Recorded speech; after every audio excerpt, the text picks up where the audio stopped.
The zombie virus outbreak had been raging for 3 months, wiping out nearly 2/3 of the population. For ordinary folks like us, securing the next meal was a more pressing issue. I was fortunate enough to be brought into a quarantine-safe zone while the zombie virus continued to wreak havoc outside. I only remember my name is Emily. I lost contact with my family after the zombie outbreak and luckily made it into the safe zone. The doctor said I have temporary amnesia due to trauma-induced stress. I provided my zombie virus test report and vaccination records. Surprisingly, I got the job easily. And it wasn't just that, my zombie boyfriend, Jack, didn't look too bad. His skin was grayish-black, and he had some bandages and tape on his face and body, but he wasn't missing limbs or covered in sores like the zombies outside. My husband and I are at work almost 24/7. We have a dedicated person delivering groceries, so eat as much as you want. Your job is to make sure you both eat well and accompany him for his treatments every day. Your monthly salary is $200,000. We'll pay you 6 months in advance. If the treatment goes well, you'll have the chance to become a permanent member of the Thompson family. After saying that, Mrs. Thompson left with her briefcase, leaving me and my boyfriend, no, my benefactor, staring at each other. Benefactor, what would you like to eat or drink? I'll make it for you. My benefactor looked me up and down, his eyes moist, as if he wanted to say something but couldn't. I quickly opened the freezer to prepare a meal. My goodness, I hadn't seen so much good food since the zombie outbreak. Worried that I'd be fired for eating too much, I made some meat sauce and boiled some noodles. Didn't they say zombies had huge appetites? My benefactor didn't seem to have much of an appetite. Instead, he kept putting meat sauce into my bowl. I was really grateful, but the stuff was salty.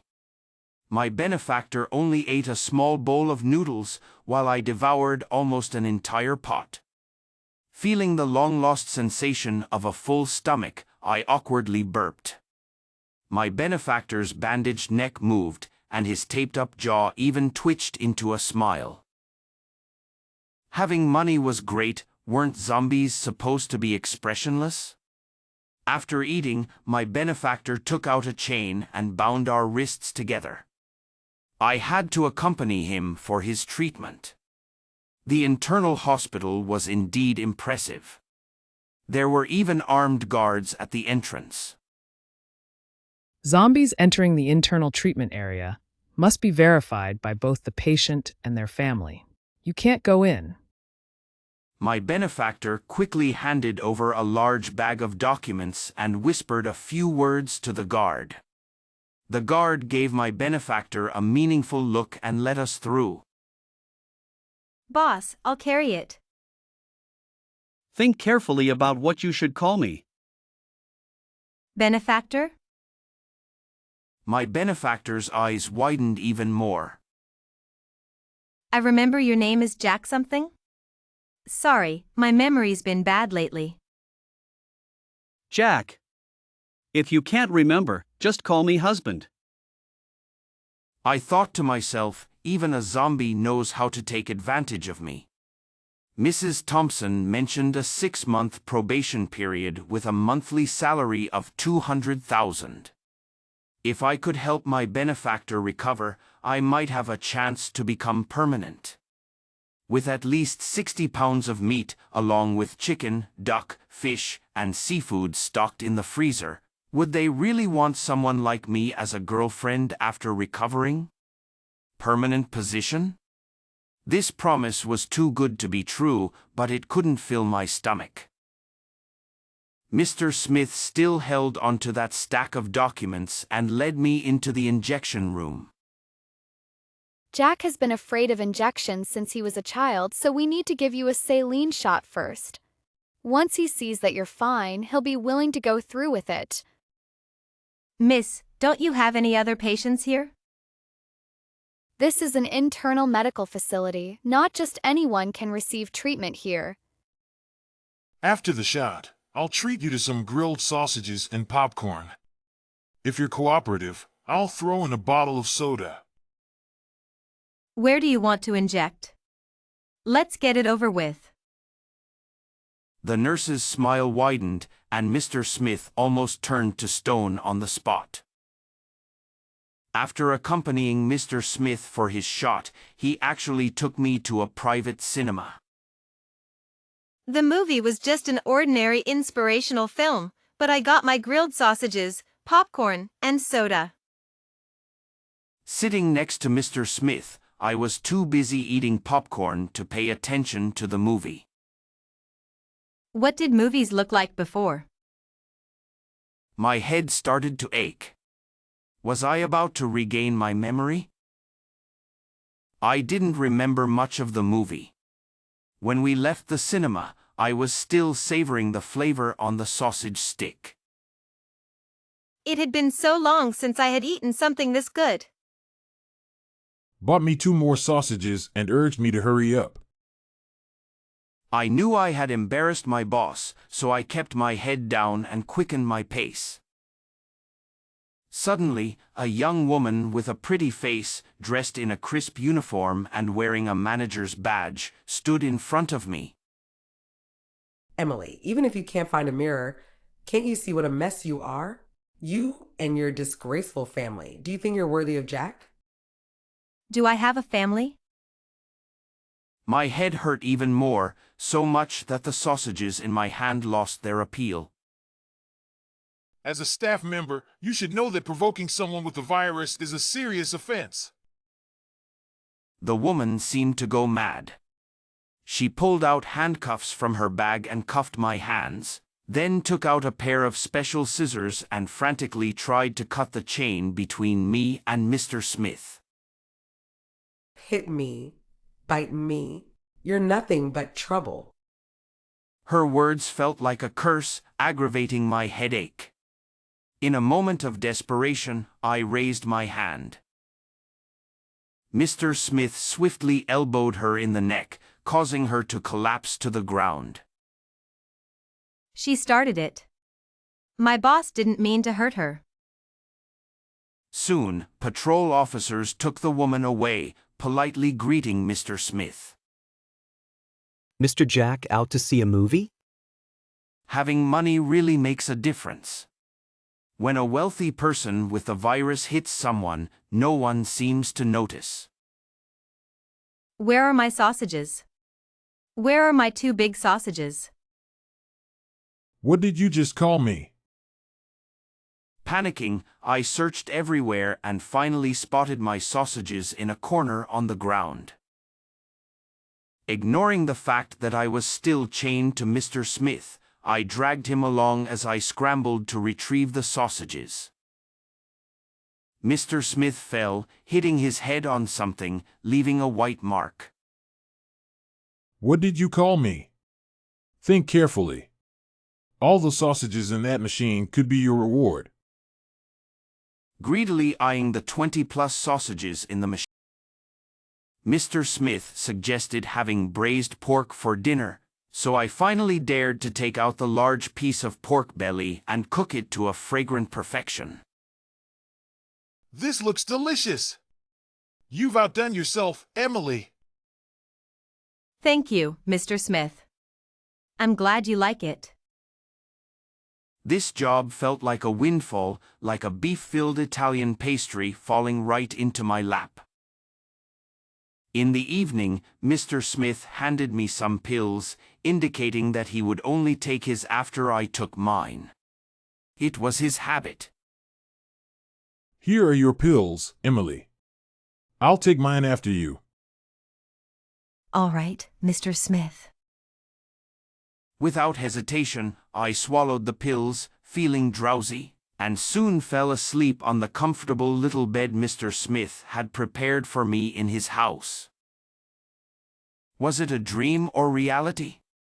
My face was painted, resembling a zombie, as I followed behind a group of zombies scavenging for food in the supermarket, market, and any place that might have something to eat. I hope they don't notice me. I was terrified, afraid that the zombies ahead would realize a living person had infiltrated their ranks and turned to tear me apart. Food, supplies, right, I had no supplies. I had to come out to find food.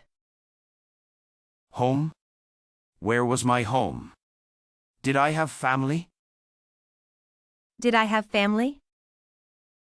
I followed the zombies, looking around, finding some portable food and stuffing it into my backpack. Am I storing the food for myself, or am I bringing it to someone? Up ahead, a living person was spotted running, immediately drawing the zombies' attention.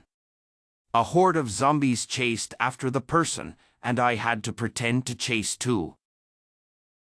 By the time I caught up, all that was left was a bloody head, eyes bulging, staring lifelessly at the gray sky.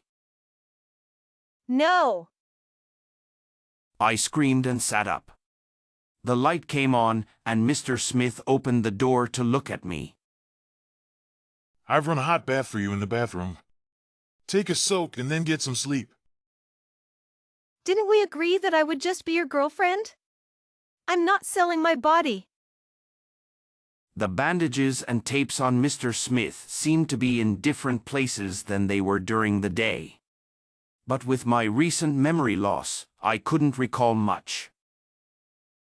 It had been a long time since I had such a luxurious hot bath. After washing, I fell into a deep sleep. Mr. Smith was easy to take care of. I just had to prepare 3 meals a day and accompany him to his treatments. The only thing that puzzled me was his insistence on using me as a guinea pig before taking his medication and injections. The overall situation was improving. Many people infected with the zombie virus were gradually returning to normal life with the help and treatment from their families. Zombies who still had consciousness but no family to claim them were taken care of by the state, led by specialists to participate in post-disaster reconstruction. In short, those without anyone to care for them had to work hard, just enough to get by. Of course, they didn't receive comprehensive treatment and lacked much emotional capacity.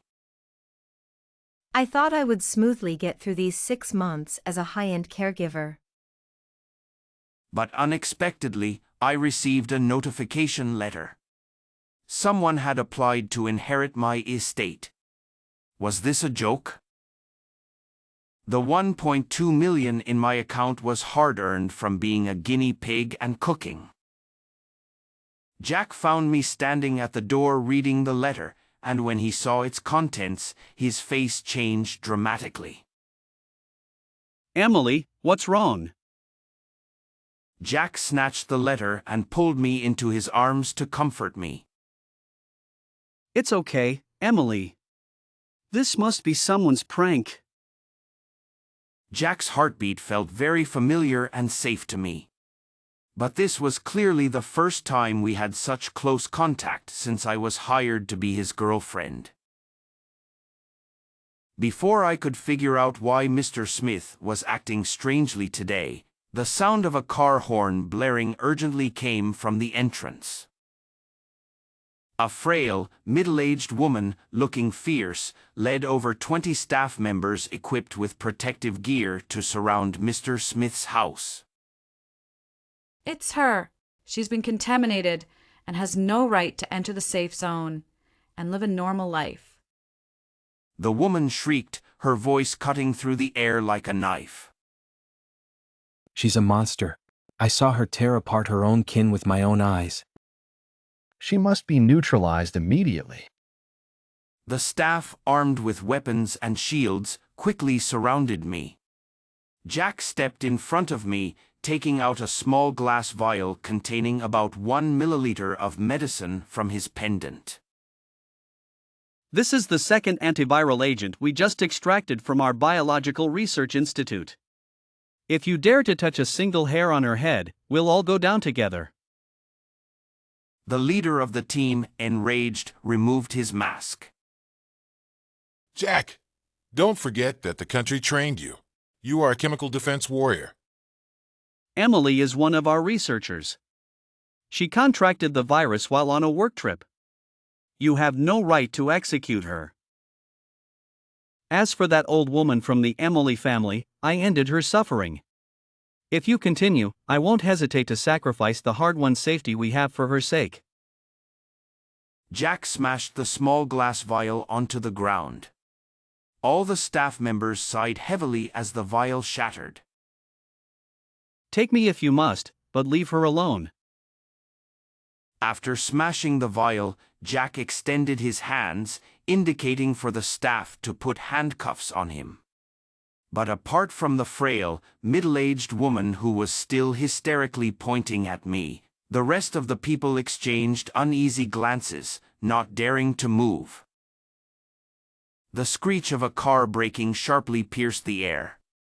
Mrs. Thompson, abandoning her usual elegance, rushed in anxiously and took my hand. Emily, are you okay? Do you have a headache or feel unwell? Have you remembered anything? Auntie. Mrs. Thompson helplessly patted my hair. Aren't you investigating the cause of death of that old woman from the Emily family? Take me, and you'll understand everything. The staff looked at Mrs. Thompson with difficulty, then at the still raving woman, and reluctantly said, "Then please come with us for an investigation, Mr. Jack." My job is to accompany and take care of him. Wherever you take him, I will go too. Mrs. Thompson had already paid me 6 months' salary in advance. As a worker, I had to maintain professional ethics. Besides, without Mr. Smith's protection, these people would tear me apart in no time. Even if Emily can't remember the past, she's still that kind and responsible child at heart. Fine, take both my children today. If either of them gets hurt, the Thompson family won't take it lightly. Jack and I were taken to the temporary interrogation room in the safe zone. The moment I saw the disheveled, scruffy man in the waiting room, my mind started flashing. I was able to attend college thanks to my high school homeroom teacher, Mr. Smith, who visited my home several times to plead with my father, but he still refused. Mr. Johnson, your daughter has great potential. Let her go to college. It will change your life. No, I won't allow it. Education is a waste of time for girls. In the end, my mother secretly took the household registration book, allowing me to transfer my registration and report to the school. For this, my mother was severely hurt. Take it, go to college. Don't look back. To earn living expenses, I worked cleaning the biology lab at our school. The job had certain risks, but the pay was good. In the biology lab, I met the somewhat introverted genius, Jack. Hey, need any help with those samples? Jack proposed to me multiple times, but I knew I wasn't good enough for him, and my family would definitely be a burden. So, I straightforwardly explained my situation and declined his proposals. Jack, you deserve better. My family, it's complicated. When the zombie virus outbreak occurred, there weren't enough staff, and I was urgently assigned to deliver newly developed immune proteins to the disease control center in my hometown. I'll do it. I know the area. Our goal was to block the spread of the virus and reduce the aggression of infected zombies. This should help slow the infection rates. I never expected that this would be the beginning of my nightmare. In the countryside, most families had stored food, so the survival rate was much higher than in the cities. Worried about my mother, I drove a specially equipped isolation vehicle, bringing along the supplies I had saved through frugality, intending to take my mother to the safe zone established by our research institute. Mom, I'm coming to get you. To prevent zombies, the village had long since blocked the entrance with various obstacles. Mom, you need to climb over the fence. No, her leg is injured. You have to drive to the house. And bring us some medicines too. I had the small authority to do so. I brought some medicines intending to exchange them for my mother's freedom, but they took advantage of the moment I was helping my mother and hid my specialized vehicle. Where's the car? I'm sorry they took it. For my mother and me to leave the village, we would have to rely on our legs. I had an isolation suit, but my mother's leg was injured, making the journey perilous. Jack, I need a vehicle to pick us up at the village entrance. I'll arrange it. Hang in there. The supplies I brought back had long been taken by Mrs. Johnson Sr. and my father, who locked the door and ignored our plight. How could they do this? We have to hide. My mother and I could only hide in the dilapidated temple at the village entrance, waiting for rescue. The journey was fraught with difficulties, with few gas stations and roads severely damaged by zombies. I'll be there in no more than 3 days. My power bank was in the car, which had been taken away, leaving me with nothing but the isolation suit. When I drove through the town, I noticed that the supermarket was relatively intact, with only a few zombies wandering aimlessly on the streets. Some conscious zombies were trying to break into street-side windows for food. Blending in with the zombies to scavenge for food seems like a good idea. I took off the isolation suit and gave it to my mother, then used old fabric from the village's vegetable greenhouse to disguise myself as a zombie. I tried my best to make myself look like a zombie, blending in with the horde to gather anything edible and drinkable in the town. The entire street was filled with the scent of blood. I mechanically moved my steps, keeping my head down to avoid being noticed by the conscious zombies who might see the fresh flesh beneath my tattered disguise. My backpack quickly filled with various bread and biscuits, as zombies were only interested in sausages and canned meat. When I walked back to the village from the town, I was surprised to find that the obstacles at the village entrance had been removed. Why are the barriers down? The terrifying part was that there were a few zombies wandering on the village roads. Especially a few female zombies with noticeable blood marks on their necks, who looked almost like ordinary people but with vacant eyes. They must have been recently attacked. If they received the blocking medicine in time, they wouldn't turn into zombies. But the blocking medicine I brought was taken by Mr. Anderson. These days, my mother survived by digging up leftover sweet potatoes from the fields. When she saw the food I brought back, she was so excited that she kept stuffing it into her mouth. Thank you, my dear. You saved us. I now have a high-paying job and can support you. Follow me without worry. My mother cried while eating, telling me about what had happened during the time I was out looking for supplies. Every household had some food left, but supplies were running dangerously low. Whispering, "Mother, things are getting desperate. We need to find more food." Emily, you used to eat Aunt Mary's buns when you were little. Throw your backpack over here, so you can run. In the village, where men were valued over women, many families sent their young wives out to the fields to scavenge for food. Father, let me drive the armored vehicle to the county for help. Be careful, son. Don't attract any attention. The village head's son, seeing his father bring back a cool armored vehicle, insisted on driving it to the county for help. In reality, he was just desperate to get out and take a joyride. When the village head's son finally moved the barricades and drove out, he pressed the gas pedal too hard, attracting nearby wandering zombies with the noise. Whether out of panic or sheer foolishness, he even honked the horn, trying to make the zombies clear the way. Mrs. Emily's mom, could you spare me some food? I have nothing left. The zombies gathered in increasing numbers and soon entered the village, attacking those scavenging in the fields first.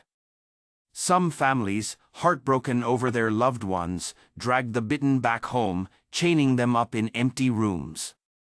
Others, seeing that the bitten were their daughters-in-law, shut their doors tightly, leaving them to their fate, no matter how much they banged and pleaded. Mother, let's split up and meet at the small woods by the west entrance. The village streets descended into chaos. Several bitten wives, still retaining some human consciousness, broke down crying at their doorsteps, attracting nearly all the nearby zombies. Mrs. Brown, an elderly woman living alone, weakly called over her wall, asking for food. Emily, we need to stay strong. I will meet you at the woods. My mother, a kind-hearted woman, relied on the protective suit I had given her, which masked her scent from the zombies. While the zombies couldn't detect her, the newly turned young women, still able to cry, begged my mother for food, not wanting to meet their end just yet. Emily, since you can go out and get supplies, bring me some canned fruit. It was your driving that brought all these zombies here. I hadn't intended to enter the village. They tricked me into coming to fetch my mother. Voices demanding supplies erupted, and the ferocious zombies noticed me hiding in the temple. They staggered towards me, extending their claw-like hands, ready to tear me apart. Emily, be careful. My mother, terrified, tried to crawl over to protect me, but with her bad leg, it was a miracle she could even protect herself with the suit. Helping me was out of the question. Emily, your little brother has been eating hard bread for days. His lips are chapped. If you don't give him some of your good stuff, the spirits of your ancestors won't forgive you. Yes, Widow Carter had an affair with my father and bore a son. Widow Carter, lazy and greedy, used her son to extort money from my father and grandmother. Mother, we'll find a way out of this. Everyone knew being a wife in our family was no easy task. My grandmother was cruel, treating daughters-in-law like workhorses. My father would beat anyone at the slightest provocation.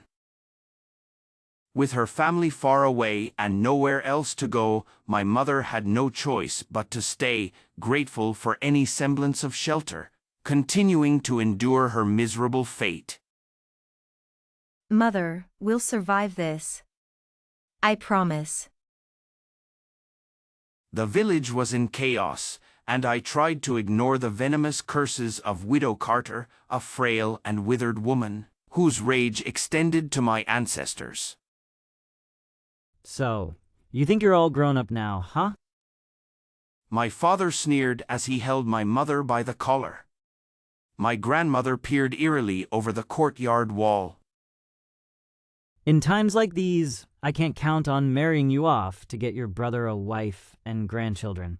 Throw your backpack over the wall and bring back some food, and I'll let your mother go. I glared at him fiercely. Without hesitation, he slapped my mother twice. Don't forget, your mother is my daughter-in-law.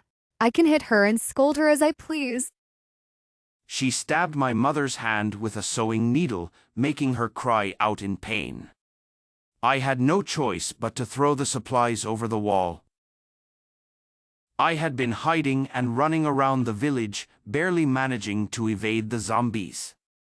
I had no other option but to head to the town's supermarket to find food. It took 3 hours to walk back and forth between the village and the town. My feet were blistered and bleeding, but if I didn't bring supplies, they would torment my mother even more. For 3 whole days, I ran back and forth, gathering supplies, utterly exhausted. Through the courtyard wall, I could hear Chris and Widow Carter discussing the food I brought back, questioning if it was expired. Your mother is as useless as this expired food. My grandmother would beat and scold my mother at the slightest provocation. Finally, when the rescue vehicle arrived, I was surprised to see Jack with 2 bodyguards. I banged on the door, demanding they release my mother, offering all the supplies I had in exchange. The tightly shut door suddenly opened. My mother, covered in blood, was tied up in the livestock shed. Chris wore her protective suit. Get her. My father and Widow Carter quickly tied me up, demanding supplies and medicine from Jack. We need more supplies and medicine. Jack, not used to such greed, was stunned. In the midst of their bargaining, my grandmother threw my mother over the wall into the horde of zombies. The Emily family raised such a big girl just to exchange for money. If you don't bleed a little, do you think we'd let you take her so easily? My father grabbed me, lifting me onto the wall. I struggled desperately, not daring to cry out. My mother had died so tragically before my eyes. I must avenge her. The scene was chaotic and filled with danger. Emily, younger and stronger than Mrs. Johnson, struggled fiercely. Let me go! Mr. Johnson couldn't hold her back, and she tumbled off the wall. The horde of zombies surged forward. Jack, terrified, quickly drew his weapon. Stay back! Get away from her! He fired at the zombies, trying to scare them off and rescue Emily. But one of the zombies, with an eye hanging out of its socket, bit into Emily's shoulder. Ah! Blood gushed out instantly, attracting even more zombies with its fresh scent. I need to get home. She used her bloodied body to ram against the door of her house. The smell of blood drew the zombies, who joined in the effort to break down the door. With a loud crash, the door collapsed. Mr. Johnson hurriedly grabbed his precious son and jumped over the wall to escape. Widow Carter followed closely behind, cursing. You useless lot! Covered in blood, Emily lunged at Mrs. Johnson Sr. You old witch, you owe me my mother's life. The 2 armed guards protecting Jack retreated in fear. Jack frantically reloaded and fired, trying to carve a path through the zombies to save Emily. Emily, if you drink the blood, it'll be even harder to turn back to normal. Emily couldn't care less. She wanted to avenge her mother. Jack's eyes were bloodshot. He shot the old witch in the heart, then pushed his way to Emily's side, picked her up, and ran. Hold on, Emily. Emily was already covered in blood, and her consciousness was fading. Jack was wearing a protective suit, so close contact with her should have been safe. But in his haste to save her, a patch of skin on the back of his neck was exposed, radiating tempting warmth. I can't. I mustn't. She cursed herself, reminding herself that she couldn't be ungrateful and bite Jack. Infected with the zombie virus and tainted with the blood of her kind, there was no way she could ever be worthy of him. I'm not worth it. She gradually lost consciousness. When she woke up, she was tightly held in Jack's arms. Jack's heartbeat was strong and steady, giving Emily a sense of security and trust. One of the bodyguards was driving. Jack had a bandage soaked with fresh blood on his wrist, and there were 2 clear bite marks on his collarbone. I'm sorry, Dr. Jack. I've caused you trouble. You're calling me Dr. Jack now? You heartless girl, do you think I came all this way to bring you home for nothing? Emily had gone mad, even biting Jack. I don't know how to face you. Jack patted her back, comforting her like a child. We've both had the antivirus shots. Don't worry, I've got everything under control. Besides, if you don't trust me, don't you trust my mom's skills? Come back with me and get treated. Once you're better, come home with me and don't run off again. Without her mom, Emily had no home. Seeing her eyes redden again, Jack forced a smile. Don't make it look like a bandit kidnapping a maiden, okay? My mom said if you really don't want to be her daughter-in-law, you can be her daughter. We're still family. Emily's memory stopped at the word a family. The medicine for the zombie virus had severe side effects, and she passed out immediately. When Emily saw Mr. Johnson and Widow Carter again, she had no expectations. She sat down boldly. What do you want? Your Aunt Carter had someone check. You have over $1 million. Hand it all over, or we'll accuse you of causing your grandmother's passing. You'll pay for it, and then you'll give me $10,000 a month for elder support. We'll call it even. What about you causing my mother's demise? Your mother was torn apart by zombies. It has nothing to do with me, but I saw you bite your grandmother with my own eyes. Jack's eyes flashed with a hint of joy. Jack glanced at the staff in the room and made a request. My girlfriend has just regained her memory and can't handle any stress. Please take her home and prepare dinner for me. I'll settle this matter with Mr. Smith. Mr. Johnson shamelessly laughed, clearly enjoying the moment. All right, I don't have much to say to that ungrateful Emily anyway. It's better to talk to my wealthy son-in-law. Jack, don't give him a single penny. I'm not leaving. I really want some braised ribs. Can you bear to let me go hungry? Emily leaned in to whisper something into Jack's ear. Entering the safe zone requires a blood test. No one dared to truly restrict Jack's freedom. Emily sat in the lounge area, watching Widow Carter and Mr. Johnson whispering to each other. Their eyes were filled with resentment, as if she were a piece of meat they couldn't wait to sink their teeth into. Jack finished his call and took Emily's hand, warming it in his palm. Mr. Johnson, you're so eager to ask your biological daughter for money to support your son, right? May I ask, how does a father with O-type blood have a son with a B-type blood? Stop with the nonsense! Are you giving me the money or not? If I don't see the money by tomorrow, I'll report you. Jack means you're the fool who doesn't even know whose son you're raising. How does Chris look anything like you? Widow Carter started wailing and swearing again. Mr. Johnson got furious and grabbed Jack by the collar, demanding a test. Can you do a paternity test here?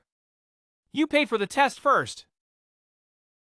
Widow Carter and Mr. Johnson started fighting in front of everyone. Jack held Emily's hand and they leisurely walked home together. They washed vegetables and cooked dinner side by side. After some treatment, Emily started to take an interest in fruits and vegetables, and her appetite wasn't as large as when the virus levels in her body were high.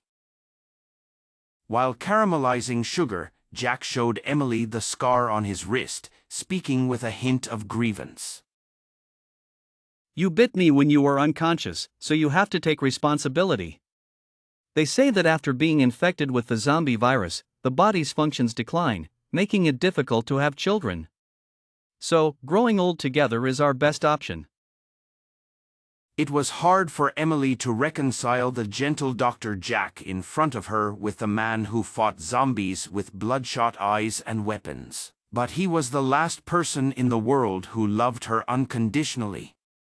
She changed her mind, she didn't want to lose him. Emily hugged his apron-clad waist from behind, and Jack patted her hand. Wait for dinner.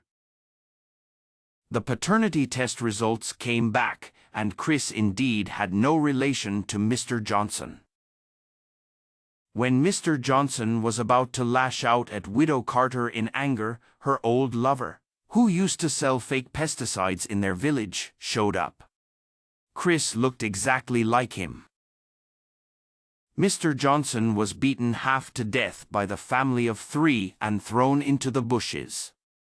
When the cleaner found him, he was barely alive. Unfortunately, the cleaner was a zombie-like person, slow to react and unable to speak clearly. By the time the medical staff arrived, Mr. Johnson was staring blankly at the sky, his body covered in ant bites. Order was still being restored, and violent incidents from the zombie outbreak period couldn't be traced back. Many involved had perished to zombies. However, such a severe brawl in the safe zone led to severe punishment for the 3 involved, who were sent to remote mining areas for labor reform.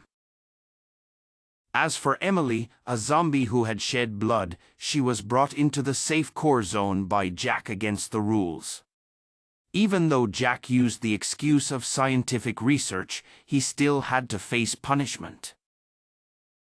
Jack finally shed his zombie disguise and took Emily to a deserted research institute to continue developing the 3rd antivirus serum. With Emily as his lab assistant, Jack became much more cheerful while working. They wandered the world, relying on each other. After all, this godforsaken place didn't even have cell phone signals. It wasn't until Emily's period was 4 months late that Jack accompanied her back to the safe zone for a checkup, and discovered she was pregnant. Through amniocentesis and other tests, it was confirmed that she was carrying a completely healthy baby. Emily finally had another family member in this world, someone connected to her by blood.